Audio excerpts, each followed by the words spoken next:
glasses there. I am hopefully going to go order new glasses today because I lost mine and I have these from like 2005 as my backup. I can't believe I even have these. I'm glad I did though, or else I'd have a problem. So do we always need a backup pair of glasses? My eyes are fine. I'm nearsighted, but I cannot drive without glasses. Like, that's not happening.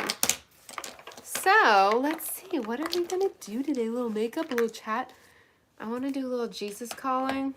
Hello, good morning. How are you doing? How was your weekend?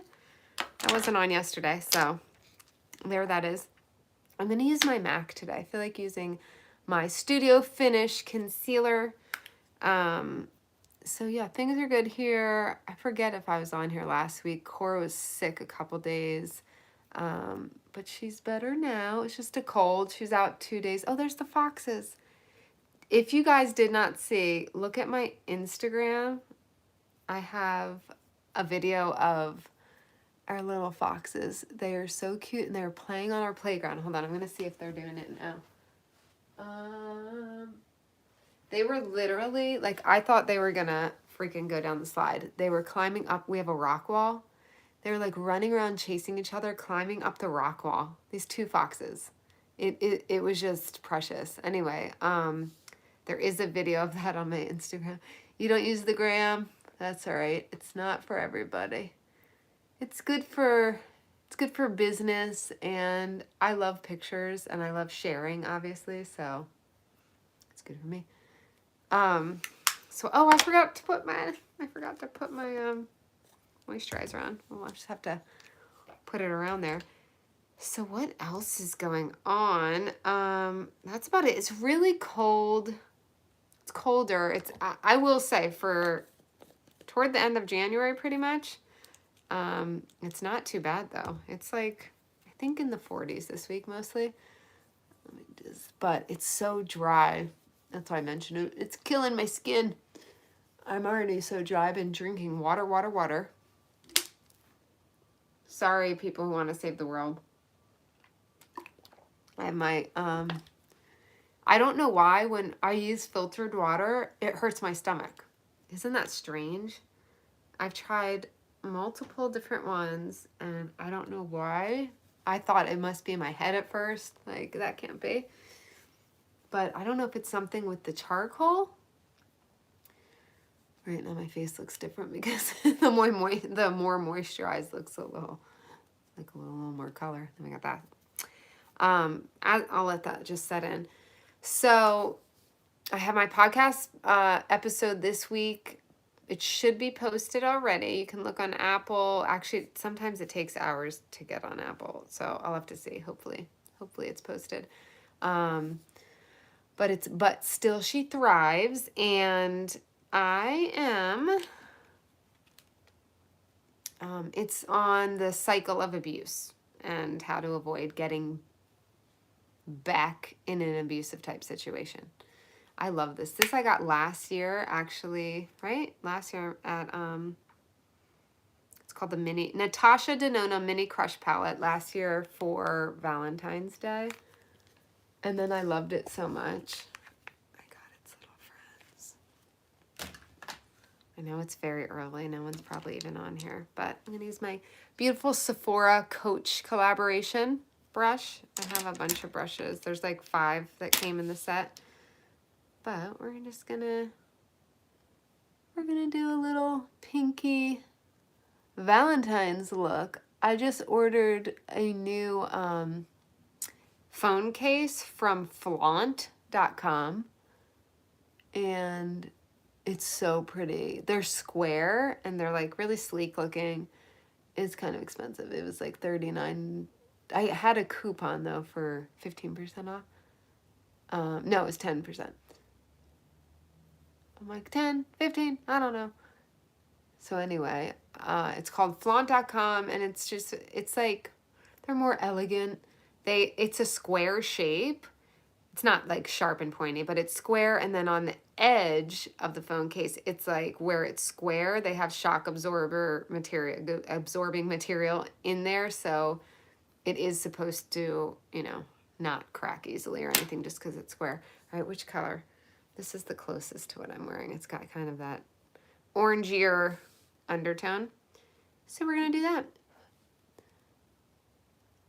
Just going to do a little sweepy. And we are going to talk about JC. Good morning, good morning. How is everybody? What y'all done? How's your weekend? This weekend was pretty chill because Cora was sick. We had to, of course, take her to her, of course, like her Saturday ballet class. She does 2 dance classes. One is ballet, and this is the one where it's like a bigger deal. Like she's dancing with professional ballerinas on stage in April. So this is like rehearsals. Like we're in rehearsal time. You get 1 absence and then you're kicked out. They're not messing around. So, she was already pretty much better. She was coughing like a little at night. You know, when you lay down, it gets a little. So she was fine. I did a COVID testing and everything, like the rapid at-home test, just to make sure she didn't have COVID. How crazy though, yesterday we got a letter from her school yesterday that they still track COVID. I don't know where you are, but around this area, it's still being tracked as far as they don't say who it is or anything, but they say in this class, so there were 8 kids out, or not out, but yeah, still out, but 8 kids that tested positive for COVID, which we've been like, we'll get a letter here and there, but not every day usually. It's usually like once a week. Depending on the week, there will be like, oh, there's another COVID case or whatever. Yesterday, it was like first we got an email in the morning, like basically saying there's 6 kids. They said what classes they were in with COVID. And then last night, it was like 3 more. So it was 9. Yeah, it was 9 kids. So, which is kind of crazy. I'm like, is there an uptick in COVID again? But I looked just to see, and I looked in Maryland, and I didn't see that it was increasing or anything. So that's good. I don't know. It's just our school, which we've been pretty good with it. She has not. There's been none in her grade, which is cool. There's been none at all. No cases. All right. So I got my eyes on.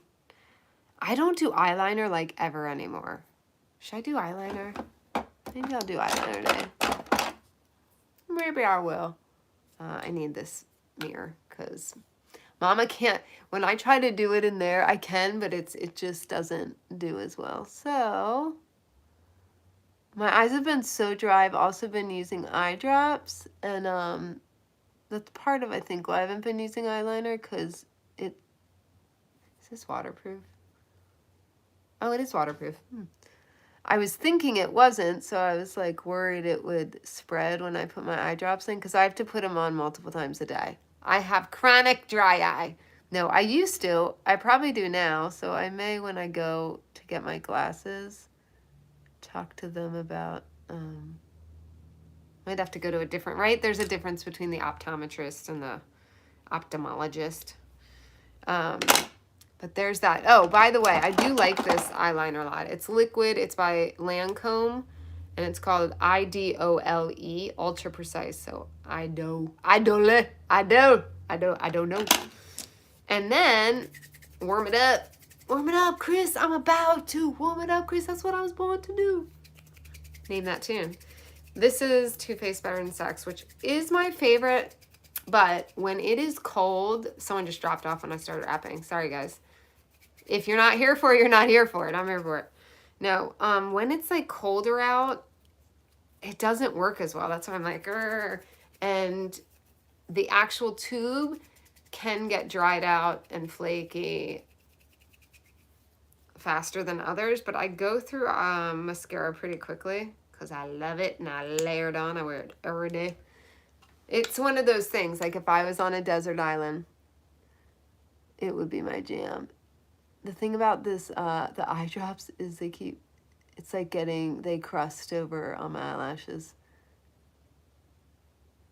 So, well, maybe it'll just give a little more volume. But if you wear eye drops like it's an accessory, which brand do you wear? Oh, yeah, it's not doing good things.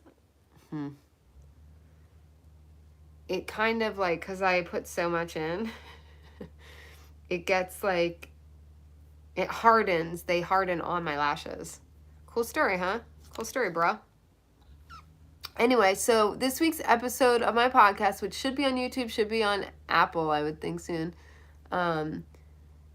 is about the abuse cycle, which, when I was in a relationship early in my 20s, I was with this guy, and I knew, like, he pissed me off and wasn't, like, great at times. He didn't, like, physically abuse me, but mentally was draining. It was more than draining. And I went to therapy, which I wasn't like going weekly or anything, but I went because of him. I was like, I love this man. What's wrong with me? I don't think I should love him. Basically, right? I was like head over heels, but it was just like I knew something wasn't right. And I went to my therapist who I'd gone to when I was like younger for family stuff. And I was talking about it, and she's like, hold on. And she breaks out this poster that has the cycle of abuse on it. Yeah, she did. And it was like, so it's calm, but I guess calm, right? That's like, especially in the honeymoon phase. But the thing is, the cycle keeps going, right? So it's like calm, tension building, right? So things start to get like in a relationship. Let's use the beginning of it when you're with an abusive person, a toxic person, narcissist, whatever there's all these names. Narcissist is overused, but that is what I focus on, and I know a lot about it. I'm not just saying it as narcissist, like, oh, he's conceited. That is not narcissism. There's a whole lot to narcissists. So first they reel you in, they're on their best behavior, right? Then they build tension, and that's more like microphone.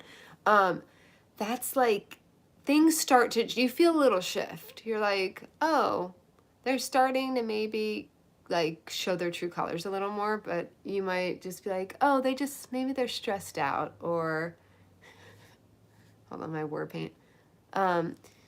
You might make excuses for the subtle kind of shift that's happening in your relationship, right? And then comes the incident, okay? And the incident is an incident. And that doesn't mean it has to be physical. It can be physical. It can be name calling. It can be throwing something across the room. It can be punching a hole in the wall. It can be taking your phone and looking at it, right? An incident is, to me, something that is an actual incident that you can tangibly say, this happened. If you're like telling someone a story, it's like, and then he freaked out and did X, Y, Z, or whatever. So it's like this tangible event, big or small, it's abusive, right? And then is and now I'm trying to remember what it's called. But them trying to make up for it. I don't know why I can't think of the word with an R. But like, then come the flowers, the fake apology, or the apology, I'm so sorry, but you made me do this. You made me, right? So this is when they can deflect, turn stuff around, all of that fun. By the way, this is Nude Sticks in Sunkissed. So, and then the cycle starts over, right? So that's how you really get mind effed when you're in an abusive situation, because you're like, starting out, you're like, oh, they're so great, right? And then it's like, oh, that doesn't feel so good, but they're so great in other ways, and you make excuses. Then it's like an incident, and you're like, oh, you start to be like, I don't think this is right. But then they suck you back in. They suck you back in. That's why it's a cycle, right? It's like do. They keep sucking you back in because they also make promises, and that's included in that last phase. It's like, oh, it'll never happen again. I'm so sorry. I'm going to use my kitten in the corner. Kitten in the corner. It's my next song. No. Sorry, I just felt like it needed a little something. See the difference? Boom. So when I saw that poster in my therapist's office, I was like, I literally started crying. I remember looking at it and just like staring and like bloop, like I was like, oh my gosh, that's my life. That's me right there in the middle of that.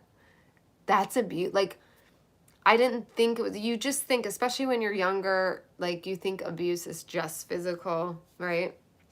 And I really was like, oh my gosh. Did I get out of the relationship right after that? No, I didn't. Should I have? Yeah. I'm gonna put on my favorite. Oh, I got a dupe for this. I'm gonna have to do a video. This is discontinued. As you can see, I've been holding on to it. This is NARS Bad Girl. It is discontinued, and I found an exact dupe that's actually better. Like the formula is even creamier. So I'm gonna put that on, and this is my new favorite gloss. I've never loved a gloss so much. If you want a thin gloss that doesn't like settle in any lines, it's not drying, it's not too thick, it's not too sticky. It's not like super, super lasting, but I don't care because I love it so much. It's called Sarah Happ, H-A-P-P, the Lip Slip. I think it's like 20 bucks or something, but I don't care. This mofo is worth it. I just love it. It smells like a dream. I'm gonna just, so you can see the color. It's got a slight shimmer, but not enough to make you look like a fairy, unfortunately. No, which I like. I don't like a lot of glitter on my lips. And you don't need a ton, right? So, oh, I just love it. I put it on top of my lippies, all my lippies. So anyway, the podcast is about the cycle of abuse and how to avoid getting sucked back in. A lot of women I talk to are saying what, like they're out, right? My focus is mostly on women who are outside of these relationships already, but still kind of tied to this person or feel a draw or they're questioning themselves. And part of this, the episode is, yes, the cycle of abuse, but how do you not go back? And that is recognizing these signs, right? So you've already been through it. So you're a step ahead of people who have never gone through abuse because you now know what it feels like. You can look back and evaluate, all right, so I was in this, what went wrong and where should I have stopped this, you know? And it's looking at those red flags, like right when I felt like this isn't right or that's weird, he said that, but I'm just gonna excuse it. When you start to have to over excuse someone and their patterns, that's a pretty good sign that something's not right. It's not healthy in a relationship, right? You know, when you're seeing a pattern where you see like, oh, the extremes of it, right? Like in a normal relationship, you're going to have conflict. But it's not so up and down. I think of like Eminem and Kim, okay? The like, when you love, it's like all up here and like wonderful and like stars are shooting out of your heads and rainbows and unicorns and it's so good and you feel like you literally are like flying, right? It's this feeling you've never felt in your life and you're like floating in air. And then when it's bad, it's dark, you know? And it's like, so it's like this big roller coaster. Like with my husband, I mean, I love him and he is amazing. He's an amazing human. I love him. I respect him. I'm like, I feel so lucky. But I don't feel like in my relationship, my emotions are like up and down like that at all. Like we're steady. Am I like, you didn't take out the trash? And he's like, oh, I took out the trash. I'm just kidding. We all have our stuff. With him, I will say I'm very blessed. I don't know how it worked. I think I did a lot of therapy and work and like maybe possibly was drawn to one of the calmest men I've ever met in my life. He's just very safe. And I think that because of what I went through in a couple situations, the desire, just subconsciously even, it wasn't that I sought it out actually, and this is interesting. It wasn't like I was seeking out somebody safe and stable, which some people may after abuse, right? But it was more like, I didn't even know that existed. I'll be honest. I always say that I never knew someone like my husband existed in this world because of just people who have been in my life, how I grew up. Like, there's a lot of chaos and drama, unhealthy situations and stuff. So when I met him, it almost felt like too good to be true and almost unsettling in my body. And that's something that I will be talking about. I want to do a whole episode on that, about just how uncomfortable it can feel and why we may still be drawn to people that are not healthy, who are toxic, because we're actually so comfortable with that because we don't know anything else, or we are so used to that for years. It almost feels uncomfortable for us to be with somebody that is really good to us and builds us up and doesn't question us, and we don't have to be on alert with, or like, what's going to walk through the door? Do I have to walk on eggshell? Well, do I? You do. If you're with an abusive person, you're walking on eggshells constantly. So when I met him, it was like, I think he's wonderful. I think he's amazing.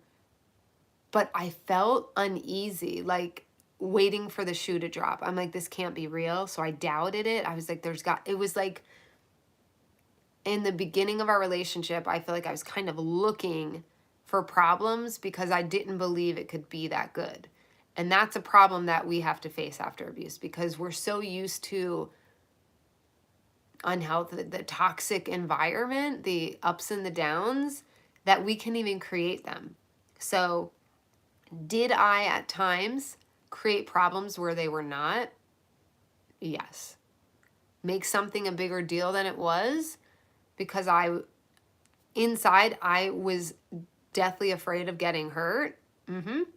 Yeah, absolutely. But like I said, I was in therapy a long time. I learned a lot of stuff. So I fought myself on it and I would talk myself out of it. And over time, I was just like, I'm going to have to trust that this person is real and that I deserve. And that's another part, that I actually deserve this. Because when we go through abuse, a lot of times we feel like, I don't know if it's deserve. Some people, that is the word.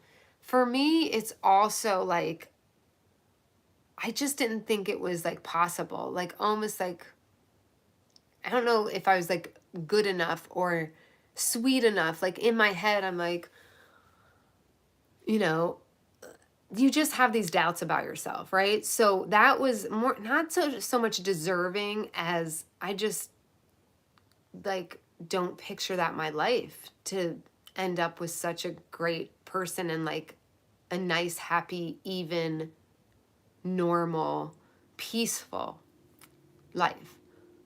I just didn't think that was possible because that is not what I knew to be my life. So something, when you've gone through abuse and you're on the other side and you're on the healing track, is really doing affirmations, doing therapy, life coaching with Christy, to really like change that self-talk and know that we all deserve that. Like we're all supposed to live in peace. Life isn't going to be perfect. We're going to have eggs thrown at us, and that's an analogy I haven't really had, not yet. I have not had an egg thrown at my face yet.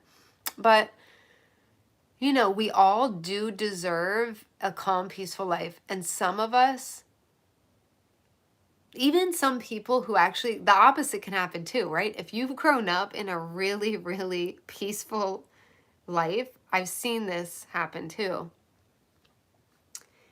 It's on that end, it's almost like it can get boring for that person in a way, right? Like you go for, I've seen someone go almost 40 years. It's almost like it was too good. Like their life was amazing and they have an amazing husband, amazing kids, beautiful house, great, like no real, like they've never had any of that trauma. Like I have gone through, several things in my life. They never had any of that. And I was like, man, that's lucky. This was a past friend of mine. Like I always felt like, oh, what would it be like to have that life, But that person, I think, got bored in that. And created tension, right? So it can go either way, but obviously I talk about abuse and that's my focus here. But it's just interesting, or if you're listening and you can't resonate with the abuse thing, you can also think in either way, all of us, I guess there's an opportunity to create our own chaos because it either feels uncomfortable or it feels boring in that case, right? So it's like stopping yourself and saying, it's okay, I deserve this, and this is what I'm supposed to feel like. This is how life's supposed to be. And I'm going to hit a bump somewhere that, like, it's never going to go like this all the way through our life. That's just not going to happen. People get sick, pandemics happen, kids get diagnoses that we aren't prepared for. Even, it sounds silly, but Cora's allergy, like her food allergies, it's a stress in my life basically every day, right? Like I didn't plan for that. I didn't think about that. I did pray that it wouldn't happen, but God was like, girl, you ain't getting out scot-free. Because when I was a teacher, when I taught kindergarten, I had four or five kids in my class that had peanut allergies, and it was a pain in the butt. And I was like, Lord, I remember literally praying, like one day I was just like left school and I was like, oh, please, if I have a kid, can they not have a peanut allergy? Boom, peanut allergy. What can you do? You don't get everything you pray for. But I think it's fine. I deal with it. It's manageable, but life is going to throw us all sorts of stuff. So we're not going to get out free. So if you're feeling like life is too good and settled, well, start to think about it's not, right? There's always going to be stuff around the corner. So if you're starting at a more peaceful, calmer baseline, and I could even throw yoga into this. Like if you're someone who does yoga like every day, you know what I'm talking about. You start at a peaceful baseline every day, you can handle things so much better. Same thing, if you're setting yourself up by choosing peaceful relationships and choosing to feel okay with the fact that your life is good,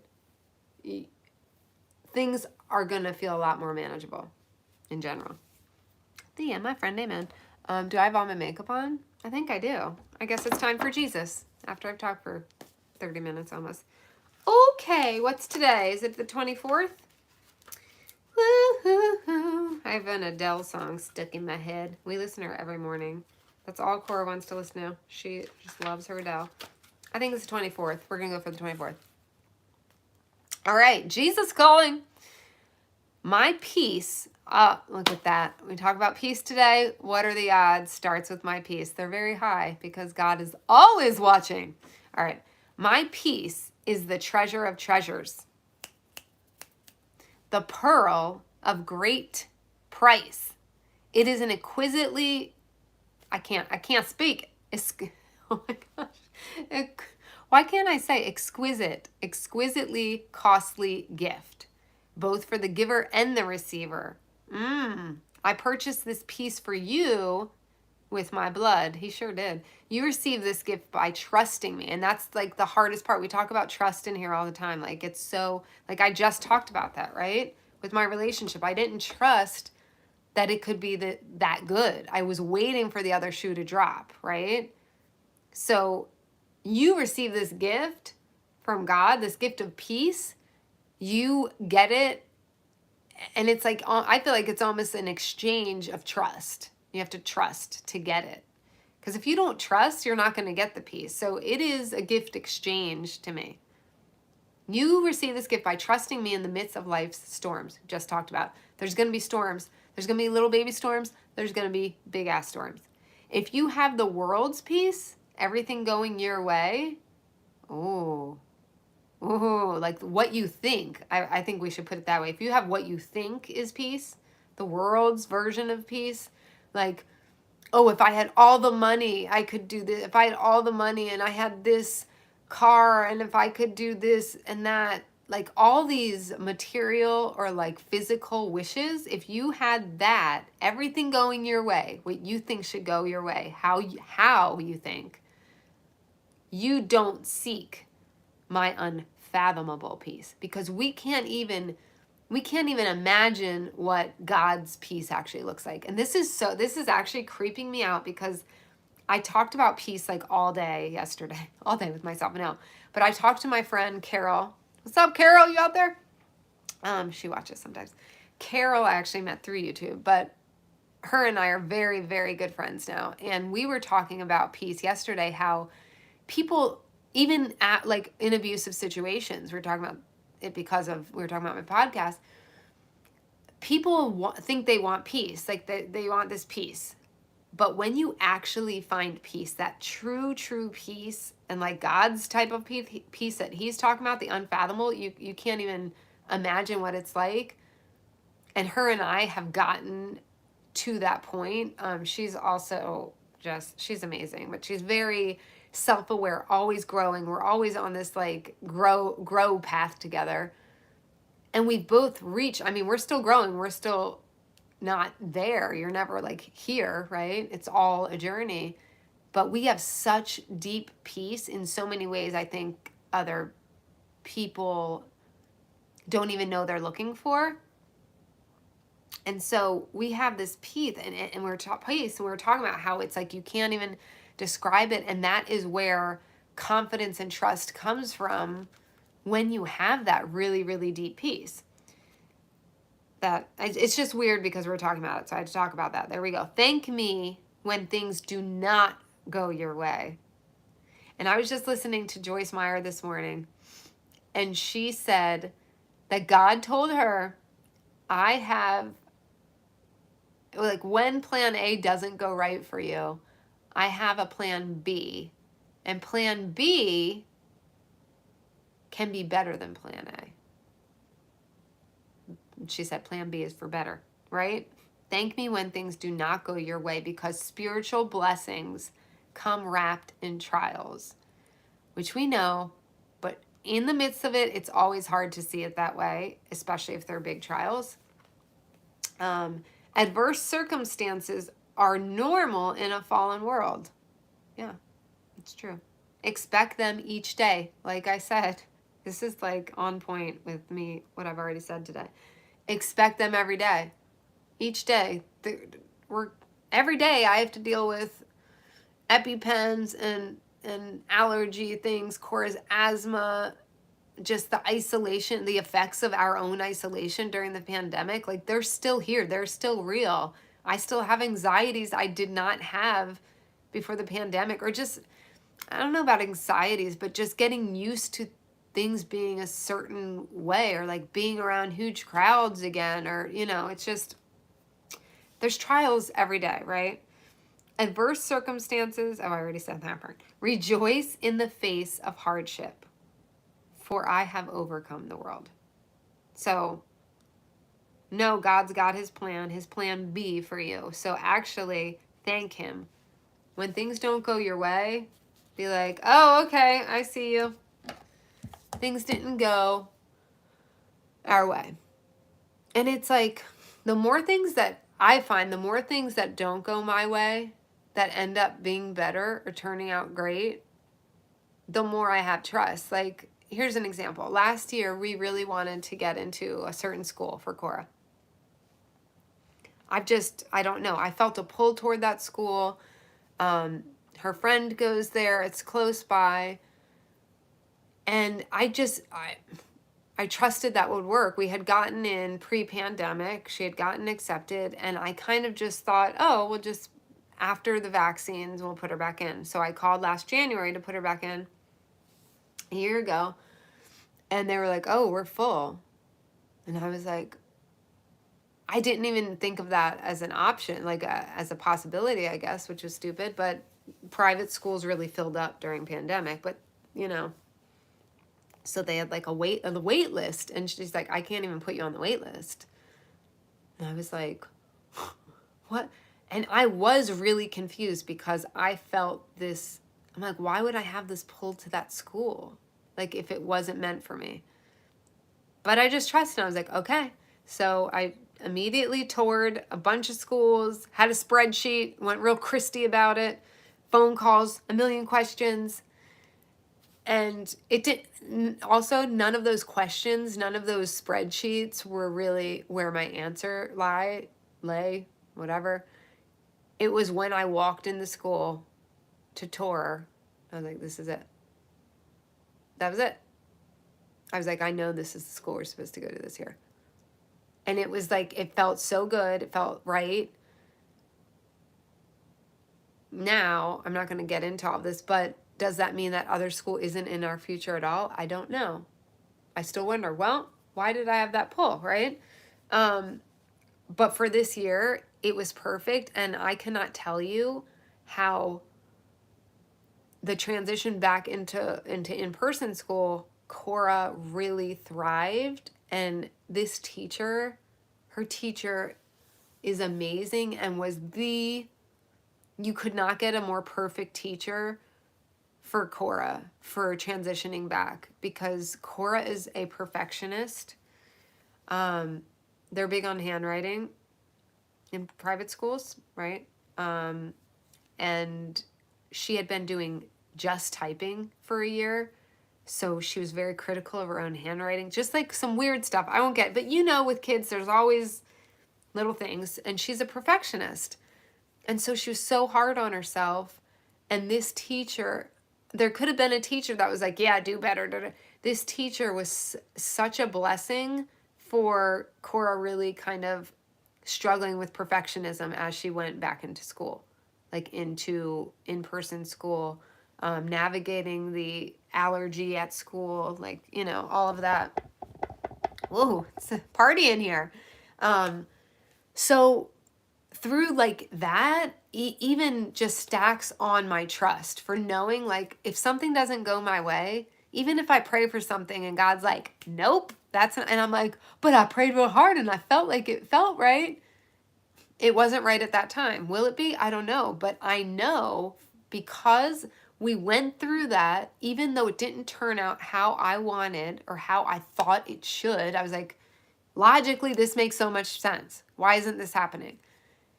But we walked through it, and I saw plan B was better than plan A.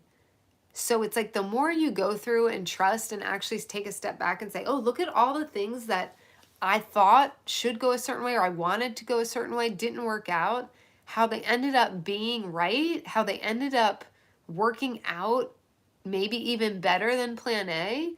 It helps to stack my trust to be like, okay, I can give it to God and be like, yep, I trust, because he's not let me down.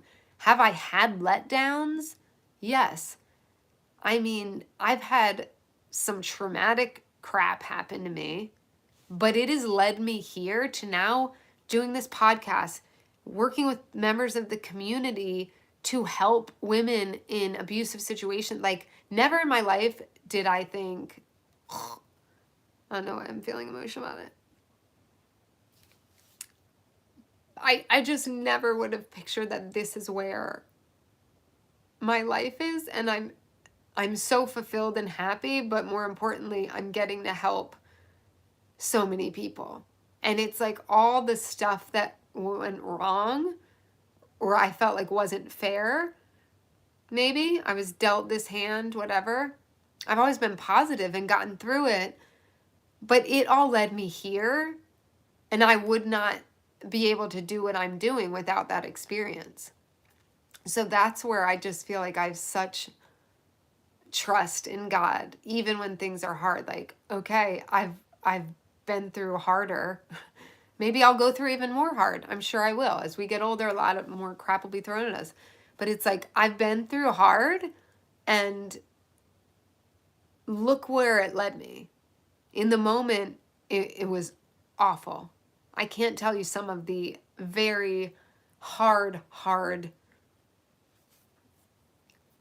hopeless sort of, and I'm not talking, I've never, wanted to hurt myself or anything like that, but times where I'm just like, what? WTF? Never lose faith. That's right. I mean, I talked about in one of my podcast episodes, literally on the floor of my bathroom, crying, basically. I mean, a panic attack, I guess it was. I don't have a history of them, but At that moment, I do believe it was. I don't know. I haven't researched enough to know, but I could not move. I could barely breathe. Couldn't get off the floor, like hyperventilating. So overcome and overwhelmed with helplessness because I felt like so alone in what I was going through. And the people that were supposed to, the people in my family that were what I thought was supposed to help me, were supposed to be there, were making matters worse, basically, and dismissing what was happening. And that moment was I always go back to that because I had never felt so helpless. And I remember praying and I was like, God, please help me. And he helped me off the floor. And then he was like, you have to help yourself.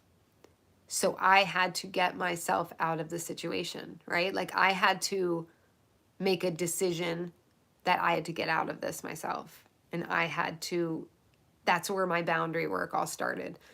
And all of that, without that, I would not be doing what I'm doing.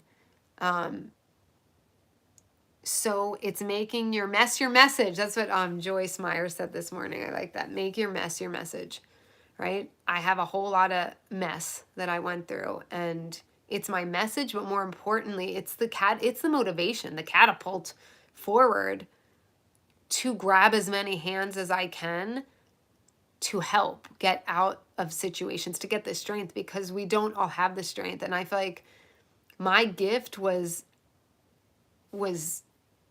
strength and faith. I remember crying in my closet praying to God, and he told me to talk and stop keeping things to myself. Okay. Man, so many doors open after I became more open. Yeah. And so you just pray. You pray and you ask God for help, and he will light the path for you, and it is not going to look the same for everybody. Thank you. It's not going to look the same for everybody. Your path, maybe your help is, maybe it's opening up to one person about something. Maybe it's like me, and it's like now I've gotten in prayer. God said, you need to do a podcast. I started planning my whole podcast. It was not about abuse recovery. That was not what I was planning 6 months ago when I started thinking about, okay, I got the message. Yeah, I got to start a podcast. And guess what happened? I woke up this morning, I woke up and I had a new message that was, I actually was like, God, I need clarity. I don't feel like this is right. The podcast I was planning, which was totally in line with what I was doing. It was totally in line with my work.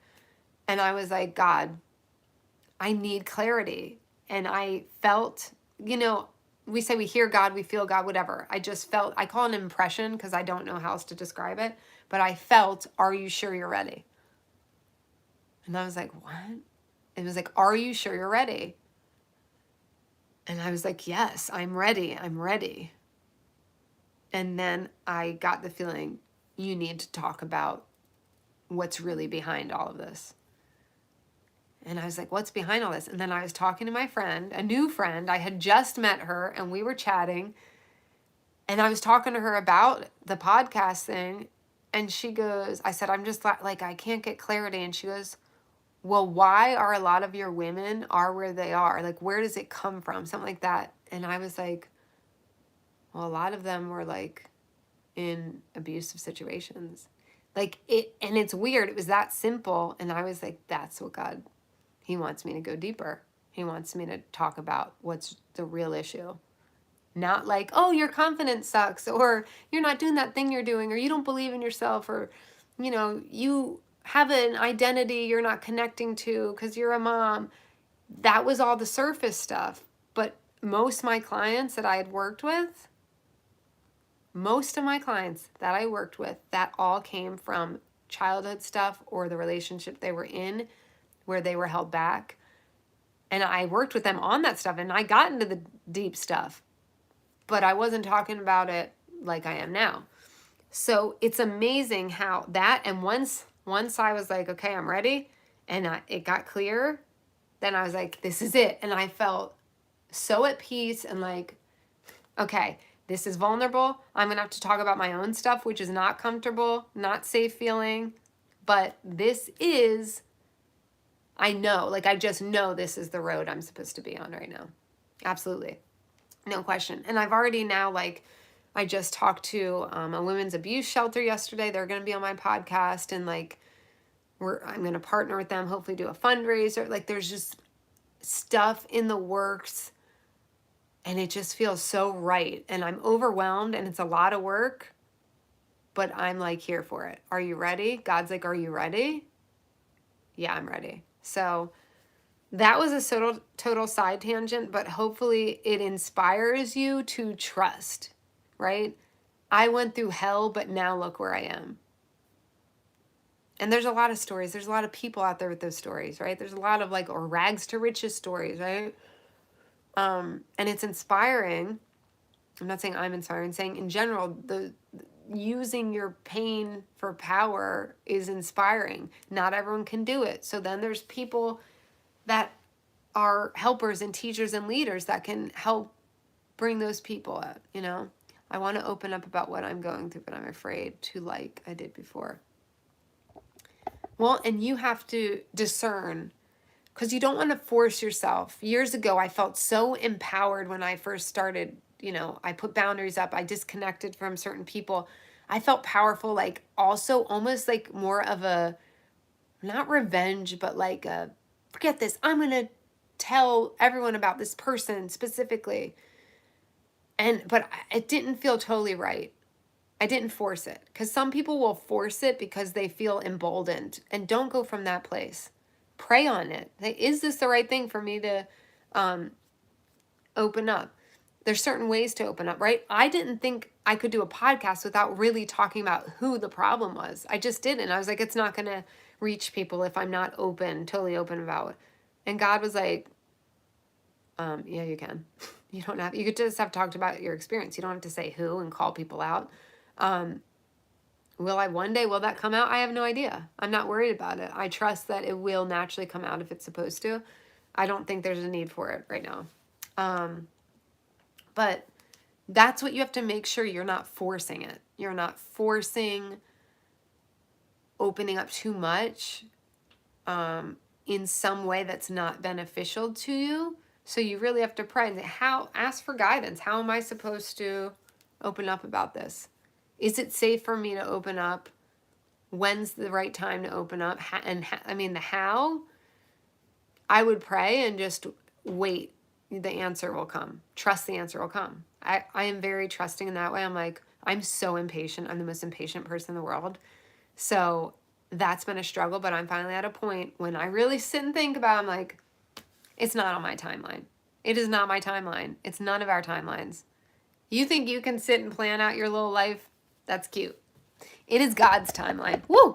And speaking of timeline, I got to roll. I got work to do. I got people to talk to. I got hair to brush. But thank you for joining. I hope this hits. Let me know in the comments if you, I know there's not a lot of people here on live in the morning usually, but you're welcome. But tell me if this hits, if this resonates for you. And share whatever you want. Have a great day too. And I will see you in the next video. Smooches and deuces.